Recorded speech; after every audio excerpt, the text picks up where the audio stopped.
Understandable block. Guys, good morning. Today we release a one defense counter with the judo combination.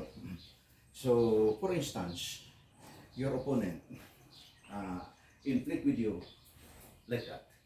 All you have to do is you are going to apply our defense counter, which is known as scooping.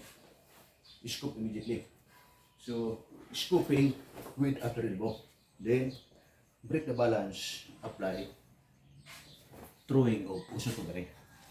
So, sequence like this. Nag-stand on the block.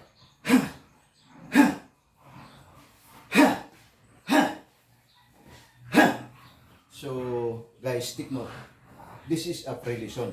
So, this is a judo combination with the defense counter. So, guys, all you have to do is you have to like and share this video because this is a pre-lesson.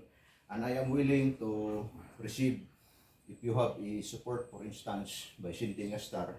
So much the better to continue this activity known as pre-lessons of Nationwide Combat Karate Association. So, flag stand double block.